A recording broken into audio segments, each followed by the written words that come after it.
नमस्कार दोस्तों, स्वागत है आपका हमारे YouTube चैनल नॉलेज का अड्डा 24/7 पर, जहां पर हम आपको हर रोज नए और दिलचस्प ज्ञान से जुड़ी जानकारी प्रदान करते हैं। यदि आप प्रतियोगी परीक्षा कॉम्पिटिटिव एग्जाम्स की तैयारी कर रहे हैं, तो यह चैनल आपके लिए एक बेहतरीन जगह है।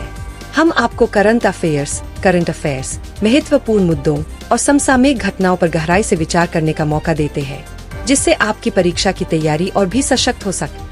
आज के इस वीडियो में हम एक ऐसे विषय पर बात करने जा रहे हैं जो न सिर्फ हमारे लोकतंत्र के लिए महत्वपूर्ण है, बल्कि प्रतियोगी परीक्षाओं में भी बहुत अधिक प्रासंगिक है।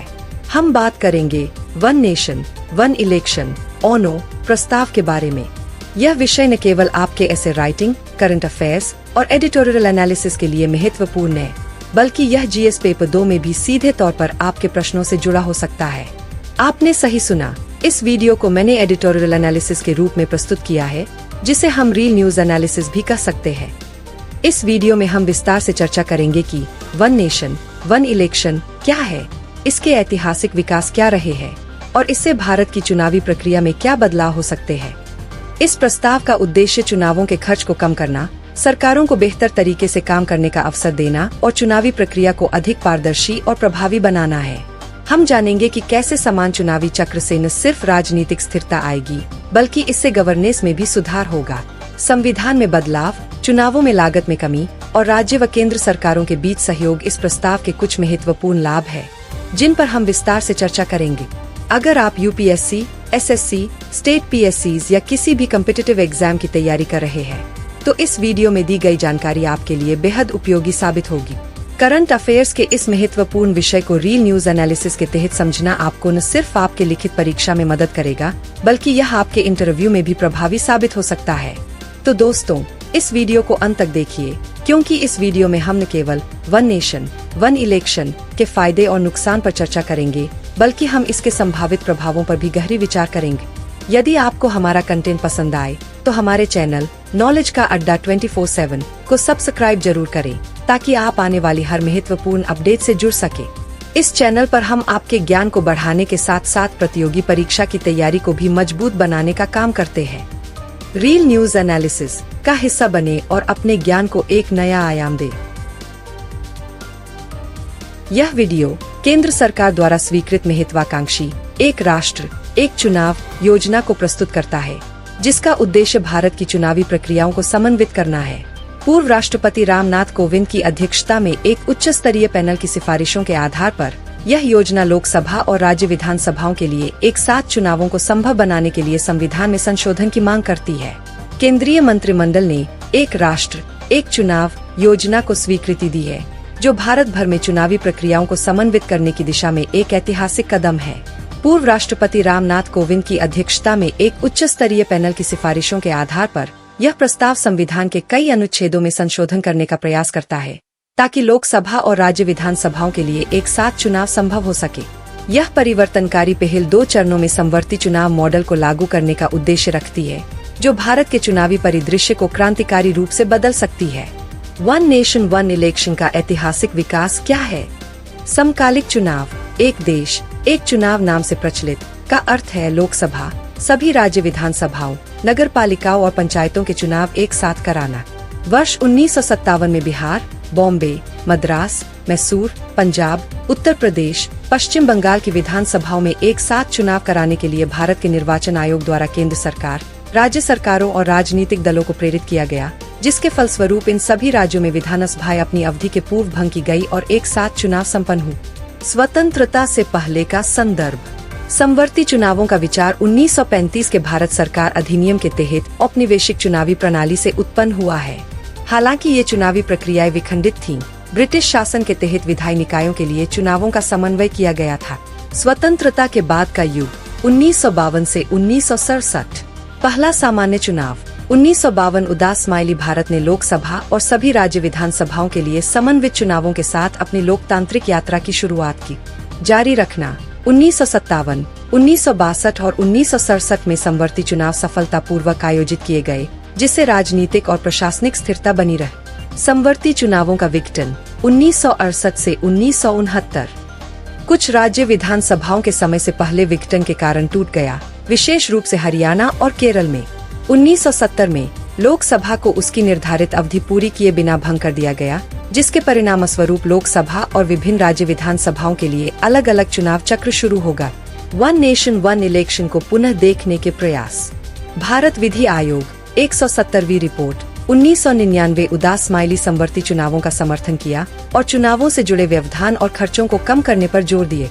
संसदीय स्थायी समिति 2015 उदास smiley one nation one election के लाभों को उजागर किया, जिसमें चुनावी खर्चों को नियंत्रित करना और निरंतर शासन सुनिश्चित करना शामिल था। नीति आयोग रिपोर्ट 2017 उदास स्माइली ओनो को पुनः लागू करने के लिए एक रोड मैप प्रस्तावित किए। एक राष्ट्र एक चुनाव के क्या प्रमुख लाभ है? चुनावी खर्चों में महत्वपूर्ण कमी। समवर्ती चुनावों से सरकारों और राजनीतिक पार्टियों पर भारी वित्तीय बोझ को काफी हद तक कम किया जा सकता है। उदाहरण के तौर पर 2019 के लोकसभा चुनावों में चुनाव खर्च 55,000 रुपए करोड़ तक पहुंच गया, जो 1998 में 9,000 रुपए करोड़ था। अनुमान है कि चुनावों की आवृत्ति को कम करने से 7,500 रुपए करोड़ से 12,000 रुपए करोड़ तक की बचत हो सकती है। यह पैसा अवसंरचना, स्वास्थ्य देखभाल और शिक्षा जैसे क्षेत्रों में पुनर्निवेशित किया जा सकता है। शासन को सुगम बनाना और नीतिगत स्थिरता में कमी। बार बार चुनाव होने से सरकारें लगातार चुनावी प्रचार के मोड में रहती है, जिससे दीर्घकालिक निर्णय लेने में देरी होती है। उदाहरण के लिए हालिया चुनावों के दौरान उत्तर प्रदेश के गाजियाबाद में 24 प्रमुख विकास परियोजनाओं को model code of conduct (MCC) की प्रतिबंधों के कारण रोका गया था। One nation one election MCC की इम्पोजिशन को हर 5 साल में एक बार तक सीमित कर देगा, जिससे शासन में निरंतरता बनी रहेगी। इसके अतिरिक्त नीति निर्माण अधिक प्रभावी हो जाता है, क्योंकि सरकारें विकास पर ध्यान केंद्रित करती है, न कि अल्पकालिक चुनावी लाभों पर। मतदाता जुड़ाव और मतदान प्रतिशत में वृद्धि। बार बार चुनाव होने से मतदाता थकावट महसूस करते हैं, जिससे उपचुनावों और स्थानीय चुनावों में भागीदारी अक्सर गिर जाती है। 2024 के लोकसभा चुनावों में मतदान प्रतिशत 65.79% था, जो देश भर में सामान्य स्तर की चुनावी भागीदारी को दर्शाता है। चुनावों को एकीकृत करने से वन नेशन वन इलेक्शन लोकतांत्रिक प्रक्रिया को फिर से ऊर्जा प्रदान कर सकता है, जिससे मतदाता कम लेकिन अधिक प्रभावी चुनावी घटनाओं में भाग ले और मतदान प्रतिशत में 5 से 10% तक वृद्धि हो सकती है। चुनावी कदाचारों में कटौती। चुनावों की बार-बारता से वोट खरीदने, राज्य संसाधनों के दुरुपयोग और धन शक्ति का उपयोग करने के कई मौके मिलते हैं। उदाहरण के लिए 2024 के राज्य विधानसभा चुनावों में महाराष्ट्र और झारखंड में और विभिन्न उपचुनावों में प्रवर्तन एजेंसियों ने 1,000 रुपए करोड़ से अधिक की नकदी, शराब, ड्रग्स और मुफ्त सामान जब्त किए। वन नेशन वन इलेक्शन चुनावी समय सीमाओं को सीमित करके इन प्रथाओं को काफी हद तक कम कर सकता है, जिससे चुनाव आयोग की निगरानी अधिक केंद्रित और प्रभावी होगी। सुरक्षा बलों का अनुकूलित उपयोग। चुनावों के लिए भारी सुरक्षा बलों की तैनाती की आवश्यकता होती है, जिससे उनकी प्राथमिक जिम्मेदारियों में तनाव पैदा होता है। उदाहरण के तौर पर चुनाव आयोग ने 2024 के लोकसभा चुनाव और विधानसभा चुनावों के दौरान 3.4 लाख केंद्रीय सशस्त्र पुलिस बलों (CAPF) के कर्मियों की तैनाती के लिए अनुरोध किया था। One nation one election in तैनाती को एक ही चक्र में समेकित करेगा, जिससे संसाधनों का बेहतर उपयोग और राष्ट्रीय सुरक्षा की तैयारी में सुधार होगा। आर्थिक गतिविधियों में विघटन को कम करना। चुनावों के बार बार होने से स्थानीय अर्थव्यवस्थाओं में व्यापारिक गतिविधियों पर प्रतिबंध लग जाते हैं, जैसे परिवहन प्रतिबंध, शराब बिक्री और श्रम विचलन। उदाहरण के तौर पर कर्नाटक सरकार को 2023 के राज्य चुनावों के दौरान शराब प्रतिबंध के कारण 150 रुपए करोड़ का राजस्व नुकसान हुआ। चुनावी समय सारिणियों को एकीकृत करने से वन नेशन वन इलेक्शन आर्थिक गतिविधियों में विघटन को रोक सकता है। विकास लक्ष्यों में अधिक समानता। समवर्ती चुनाव संघीयता को मजबूत कर सकते हैं, क्योंकि केंद्रीय और राज्य सरकारों के कार्यकाल में सामंजस्य होगा। वस्तु और सेवा कर (GST) के कार्यान्वयन के दौरान केंद्रीय और राज्य सरकारों के बीच समन्वित प्रयासों ने नीति की शीघ्रता में वृद्धि की। वन नेशन वन इलेक्शन इस सहयोग को संस्थागत बना सकता है, सुनिश्चित करते हुए कि स्वास्थ्य, शिक्षा और जलवायु परिवर्तन जैसे क्षेत्रों में एकीकृत रणनीतियां सुनिश्चित। एक राष्ट्र एक चुनाव से संबंधित क्या प्रमुख चुनौतियां हैं? संवैधानिक और कानूनी जटिलताएं। वन नेशन वन इलेक्शन को लागू करने के लिए संविधान के कई प्रावधानों में संशोधन की आवश्यकता है, जैसे अनुच्छेद 83, 85, 172 और 356, जो विधायिकाओं की अवधि और विघटन से संबंधित है। उदाहरण के तौर पर राज्य चुनावों को समन्वित करना कुछ विधानसभाओं की अवधि को कम या बढ़ाने की आवश्यकता हो सकती है, जिससे उनके लोकतांत्रिक वैधता पर सवाल उठ सकते हैं। साथ ही अनुच्छेद 356 राष्ट्रपति शासन का दुरुपयोग होने पर समन्वित कार्यकालों को बाधित किया जा सकता है। संघीयता के लिए संभावित खतरा। आलोचक यह तर्क करते हैं कि वन नेशन वन इलेक्शन राज्यों की स्वायत्तता को कमजोर कर सकता है, क्योंकि स्थानीय मुद्दे राष्ट्रीय अभियानों और एजेंडों के बीच दब सकते हैं। उदाहरण के तौर पर 2019 के लोकसभा और ओडिशा विधानसभा चुनावों में समवर्ती चुनावों के दौरान प्रचार मुख्यतः राष्ट्रीय मुद्दों जैसे बालाकोट एयर स्ट्राइक पर केंद्रित था। सारकरिया आयोग 1988 ने भी अत्यधिक केंद्रीकरण के खिलाफ चेतावनी दी थी। इससे संविधान में निहित सहकारी संघीयता की भावना को खतरा हो सकता है। लॉजिस्टिक और संचालन संबंधी चुनौतियां। लोकसभा और सभी राज्य विधानसभाओं के लिए समवर्ती चुनाव आयोजित करने के लिए विशाल प्रशासनिक और संचालन योजना की आवश्यकता होगी। चुनाव आयोग का अनुमान है कि समवर्ती चुनावों को लागू करने के लिए हर 15 साल में 10,000 रुपए करोड़ की आवश्यकता होगी, ताकि नए इलेक्ट्रॉनिक वोटिंग मशीन (ईवीएम) की खरीद और प्रतिस्थापन किया जा सके। साथ ही 900 मिलियन से अधिक मतदाताओं का एक साथ प्रबंधन करना और 1 मिलियन मतदान केंद्रों पर चुनाव कराना 2019 तक अभूतपूर्व चुनौतियां पेश करेगा, खासकर दूरदराज और संघर्ष प्रवण क्षेत्रों में। लोकतांत्रिक जवाबदेही का विघटन। बार बार चुनाव होने से जवाबदेही की प्रक्रिया लगातार बनी रहती है, जिससे मतदाताओं को सरकारों का मूल्यांकन करने का अवसर मिलता है। उदाहरण के तौर पर 2022 के पंजाब विधानसभा चुनावों ने शासन के प्रति जन संतोष को दर्शाया, जिसके परिणामस्वरूप पूर्ण शासन परिवर्तन हुआ। वन नेशन वन इलेक्शन चुनावी आवृत्ति को कम करके इस नियमित मूल्यांकन प्रणाली को कमजोर कर सकता है, जिससे सरकारों को उनके कार्यकाल के अंत तक दबाव में काम करने का अवसर मिल सकता है। राजनीतिक प्रतिरोध और सहमति की कमी। वन नेशन वन इलेक्शन के विचार का विरोध कई राजनीतिक दलों, विशेष रूप से क्षेत्रीय दलों द्वारा किया जाता है, जिन्हें एकीकृत प्रणाली में अपनी प्रासंगिकता खोने का डर होता है। एक राष्ट्र एक चुनाव पर विचार विमर्श के दौरान 32 राजनीतिक दलों ने इस प्रस्ताव का समर्थन किया, जबकि 15 ने इसका विरोध किया था, जैसा कि पूर्व राष्ट्रपति रामनाथ कोविंद ने कहा। अचानक विघटन से विघटन। यदि किसी राज्य या केंद्र में सरकार अचानक गिरती है, तो समग्र समवर्ती चुनाव चक्र में विघटन हो जाएगा। उदाहरण के लिए 2019 में कर्नाटक और 2022 में महाराष्ट्र में सरकार का गिरना अनियोजित चुनावों का कारण बना। समय सीमा को समन्वित करने के लिए राष्ट्रपति शासन को बार बार लागू करने की आवश्यकता होगी, जिससे लोकतांत्रिक अखंडता पर सवाल उठ सकते हैं। चुनावी न्याय में देरी और विवाद समाधान। समवर्ती चुनावों के कारण चुनाव से संबंधित विवादों को निपटाने में न्यायपालिका के लिए एक बाधा उत्पन्न हो सकती है। वर्तमान में चुनावों की आवृत्ति में अंतर होने से अदालतों को मामलों को चरणों में निपटाने का अवसर मिलता है, लेकिन औनों से एक साथ दर्ज की जाने वाली याचिकाओं की संख्या में वृद्धि हो सकती है, जिससे समाधान में देरी हो सकती है। एक राष्ट्र एक चुनाव पैनल की सिफारिशें क्या है? पूर्व राष्ट्रपति रामनाथ कोविंद की अध्यक्षता में एक राष्ट्र एक चुनाव पैनल ने लोकसभा, राज्य विधानसभाओं और स्थानीय निकायों के लिए चुनावों को समन्वित करने के लिए 11 सिफारिशें की है। चरणबद्ध समन्वय। चरण I, लोकसभा और राज्य विधानसभाओं के लिए चुनावों की तारीखों का समन्वय करें। चरण 2, नगर पालिका और पंचायत चुनावों को इन चुनावों के साथ समन्वित करें, जो राज्य और लोकसभा चुनावों के 100 दिनों के भीतर आयोजित होंगे। समन्वय की निरंतरता। राष्ट्रपति लोकसभा के पहले सत्र की तारीख को नियत तारीख घोषित कर सकते हैं, ताकि समन्वय की निरंतरता सुनिश्चित हो सके। नए विधानसभाओं के लिए कार्यकाल समायोजन। नवगठित राज्य विधानसभाओं के कार्यकाल को अगले सामान्य चुनावों के साथ समन्वित करने के लिए छोटा किया जा सकता है। शासन और कार्यान्वयन। कार्यान्वयन समूह। एक समर्पित समूह को समवर्ती चुनाव सुधारों को लागू करने की निगरानी करनी चाहिए। विधायी संशोधन। अनुच्छेद 324 पंचायतों और नगर पालिका चुनावों के लिए समन्वती चुनावों को सक्षम करने के लिए प्रस्तावित संशोधन। अनुच्छेद 325 सभी चुनावों के लिए एकीकृत मतदाता सूची और फोटो पहचान पत्र बनाने के लिए संशोधन की सिफारिश की गई है।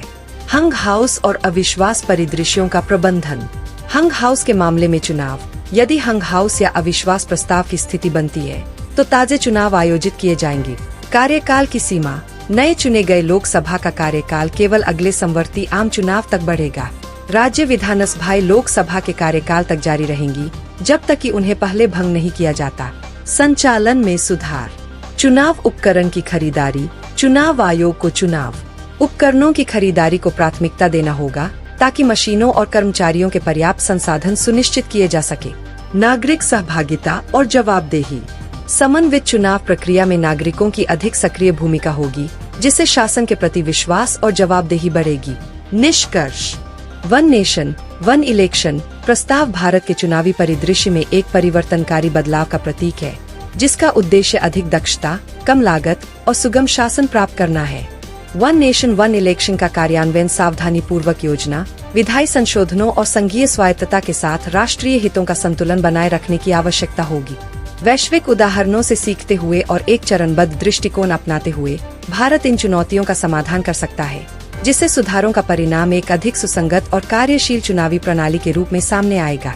धन्यवाद दोस्तों, हम आशा करते हैं कि आपको हमारा video one nation one election पर आधारित रियल न्यूज एनालिसिस बहुत ही ज्ञानवर्धक और रोचक लगा होगा। हम जानते हैं कि प्रतियोगी परीक्षाओं की तैयारी करना एक लंबा और चुनौतीपूर्ण सफर हो सकता है, लेकिन सही दिशा और सही सामग्री के साथ आप अपनी मंजिल तक जरूर पहुंच सकते हैं। यही हमारा उद्देश्य है, आपको मार्गदर्शन देना, ताकि आप अपनी परीक्षा की तैयारी को बेहतर बना सके और सफलता की ऊंचाइयों तक पहुंच सके। अगर आपको हमारा कंटेंट पसंद आया है तो हम आपको नॉलेज का अड्डा 24/7 चैनल को सब्सक्राइब करने का आग्रह करते हैं।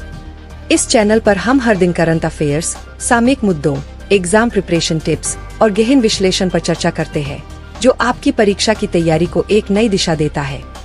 हमारी वेबसाइट www.knowledge-24/7.blogspot.com पर आप और भी उपयोगी सामग्री पा सकते हैं, जिसमें blog post, notes, test series और करंट अफेयर्स के बारे में विस्तृत जानकारी दी जाती है। अगर आप इसे नियमित रूप से फॉलो करते हैं, तो आप अपने लक्ष्य की ओर कदम बढ़ा सकते हैं। इसके अलावा आप हमसे फेसबुक और एक्स, ट्विटर पर भी जुड़ सकते हैं, जहां हम आपको ताजा तरीन खबरों और अपडेट से आपको अपडेट रखते हैं। हमारे सभी सोशल मीडिया लिंक और वेबसाइट के लिंक आपको इस वीडियो के डिस्क्रिप्शन बॉक्स में मिल जाएंगे, तो आप इन्हें चेक करना न भूलें। हम जानते हैं कि परीक्षा की तैयारी के दौरान बहुत से उतार चढ़ाव आते हैं, लेकिन याद रखें, हर मुश्किल के बाद सफलता जरूर मिलती है। आपका हौसला और मेहनत ही आपकी सफलता की कुंजी है। हम नॉलेज का अड्डा 24/7 पर आपको हर कदम पर सहयोग देने के लिए यहाँ है। और हाँ, अगर आप और भी गहरे और विश्लेषणात्मक कंटेंट की तलाश में हैं, तो हमारे रैपिड गोल चैनल को भी जरूर सब्सक्राइब करें, जहां हम हर दिन ऐसे ही कंटेंट और इन्फॉर्मेटिव वीडियो पेश करते हैं, जो आपकी प्रतियोगी परीक्षा की तैयारी को और भी बेहतर बनाएंगे। तो दोस्तों, खुद पर विश्वास रखें, लगातार मेहनत करते रहें और अपने लक्ष्य को हासिल करने के लिए हमारे साथ बने रहें। हम हमेशा आपकी सफलता की ओर एक कदम और बढ़ने में आपकी मदद करेंगे। हमारे सभी सोशल मीडिया प्लेटफॉर्म्स और वेबसाइट के लिंक डिस्क्रिप्शन बॉक्स में दिए गए हैं। उन लिंक से जुड़कर आप हमारे साथ अपनी यात्रा को और भी सरल और प्रभावशाली बना सकते हैं। नॉलेज का अड्डा 24/7 पर आपका स्वागत है, और याद रखें, ज्ञान ही शक्ति है, सफलता आपके हाथ में है।